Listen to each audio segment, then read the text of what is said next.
ठिकाणी स्वप्न पडतात की त्या स्वप्नामध्ये मी दचकून उठतो म्हणजे.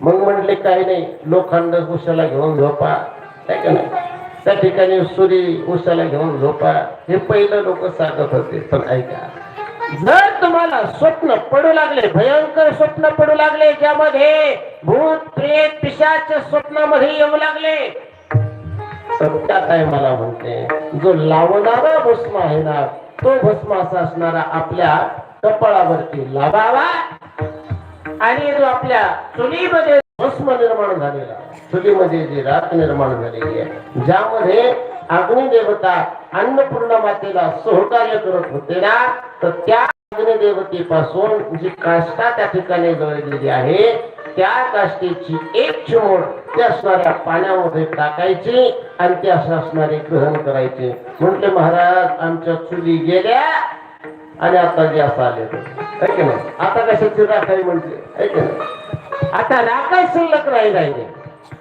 तर म्हटले मग शिवालयामध्ये जायचं आणि शिवालयामध्ये जाऊन त्या ठिकाणी जे धूप असेल, जे असणारी अगरबत्ती असेल, त्या ठिकाणी जो त्या असणाऱ्या कुंडामध्ये पडलेली राख आहे ना, तर ती राख सोमवारच्या दिवशी घेऊन यायची आणि ती असणारी त्या पाण्यामध्ये टाकून काय करायची, प्राशन करायची. त्या दिवसापासून तुमचे स्वप्न जेवढे भयंकर स्वप्न असतील ते सगळे स्वप्न त्या ठिकाणी काय होतात, निवारण होतात. धर्माचा त्या ठिकाणी काय आहे, प्रताप आहे.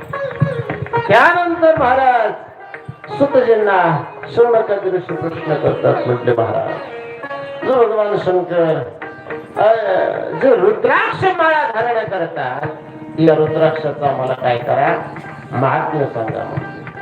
काय आहे हा रुद्राक्ष आणि तो रुद्राक्ष का भगवान परमात्मा धारण करतात, आम्ही ही धारण करावा का?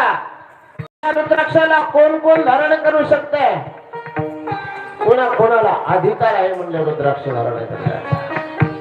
काही काही ठिकाणी म्हणतात की स्त्रियांनी रुद्राक्ष धारण करू नये, काही काही ठिकाणी म्हणतात स्त्रियाही त्या ठिकाणी रुद्राक्ष धारण करू शकतात, काही काही ठिकाणी म्हणतात या पुरुषाने तो असणारा रुद्राक्ष धारण करू नये, काही काही म्हणतात की त्या ठिकाणी संन्यास घेतल्याच्या नंतरच त्या ठिकाणी रुद्राक्ष धारण करावा. पण काही जण म्हणतात की कौमार्य अवस्थेत जरी असलं तरी सुद्धा तो रुद्राक्ष धारण करता येतो. सांगा ना म्हटले, हा रुद्राक्ष कोणाला करावा?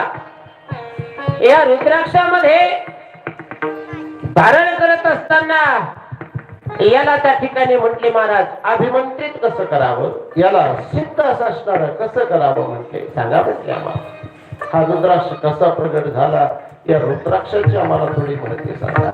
कारण असं म्हणतात की रुद्राक्षाच्या माळाने जर जप केला आणि जप केल्याच्या नंतर जो आपण साध्या माळेने जप करतो ना, तर तो जप असा असणारा रुद्राक्षाच्या माळेने त्याच्या पटीने एक पटीने त्या ठिकाणी प्राप्त होतो. जर माळ चंदनाची असेल तर चंदनाच्या माळेने जर त्या ठिकाणी जप जर केला तर आहे तेवढं पुण्य त्या ठिकाणी प्राप्त होतं. जर तुळशीच्या माळेने जर जप केला तर जेवढा आपण जप केला त्याच्यापेक्षा 2 पटीने त्या ठिकाणी काय होतो, आपल्याला त्या ठिकाणी असा असणारा मंत्राचा प्रभाव आणि मंत्राचा त्या ठिकाणी उपासनेचा पुण्य त्या ठिकाणी प्राप्त होतो. पण रुद्राक्षाच्या माळेने ज्यावेळेस जप करतो ना, तुम्ही बघा साधू महात्मे जे काही आहेत ना, जे तपस्वी आहे, जे त्यांना भगवान परमात्मा प्राप्त करण्याची त्या ठिकाणी त्या असणारी उपासना घेऊन बसलेले आहेत ना, तर ते जे मंत्र जप करतात ना, ते रुद्राक्षाच्या माळेने मंत्र जप करतात ना.